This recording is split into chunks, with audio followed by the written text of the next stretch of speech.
A very good morning to everyone and welcome to the Sharekhan's pre-market update. Friends, we have seen a very strong rally in the global markets post the US decision of tapering the stimulus, and we have seen the rally continuing, and yesterday also we saw the global markets on a very positive note with a strong rally in the IT stocks. The Nasdaq was up by around 1% up, and the Dow and S&P was up by around 0.5%. Also the Europe markets closed above 1% on the back of the news that the International Monetary Fund is now expecting to raise the economic outlook for the US on the back of the strong data which has been coming out recently in the US economy, and also the decision which the US Fed has taken for tapering of the stimulus. Sentiments across the global are positive. We have seen the also Asian markets currently trading on a positive note. Hang Seng and Nikkei both are up by around 0.5%.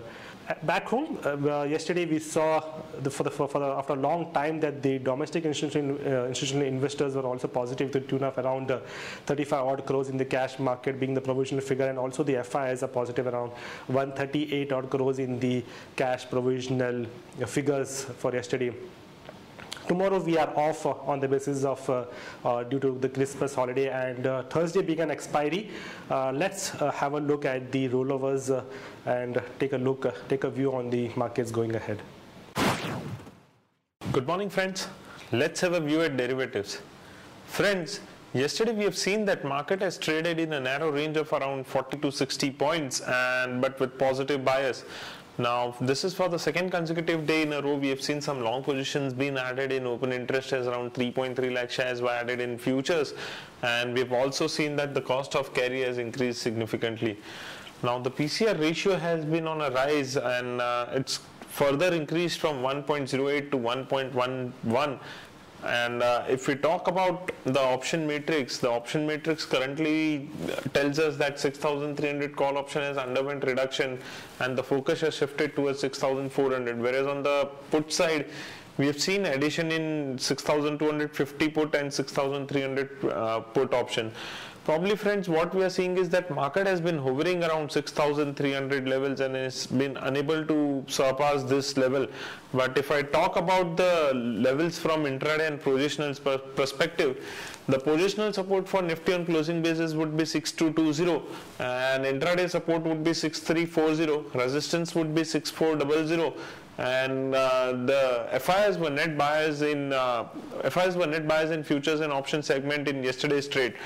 Talking about the rollovers activity, friends, we have seen that D-3 and D-2 rollover is comparatively lower to that of previous series in Nifty. It is currently at 51%, so we'll have to watch out for today's data. And as we are trading above weekly VWAP, our bias for the market is positive. The high range continues to remain 6,400, and we feel that the uncertainty and volatility may continue to persist in the market as we have expiry lined up on Thursday. From intraday perspective, ITC is looking good, so one can go long by maintaining a stop loss of 315 rupees and 15 paisa. Thank you. Let's have a look at the MID ideas and updates for today. Friends, we have released a new stock idea from an investment perspective for the long-term investors where you find some good value at the current levels. It's JB Chemicals and Pharmaceuticals, where we have set a price target of ₹189 for the period of next 1 year.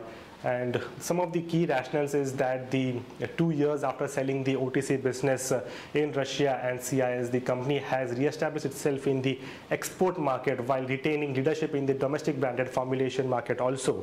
A major chunk of the proceeds from the sale of the OTC business has stayed in its balance sheet, while the operating performance of the company has also improved in the recent quarters. So we are reinitiating the coverage for JB Chemicals with a buy recommendation and price target of ₹189. As far as the valuations are concerned, we value the stock at 189 rupees per share, which includes the core business valued at 124 rupees per share, which is 10 times FY 2015 earnings, and the cash, which is valued at 65 rupees per share. So overall, we have set a price target of ₹189.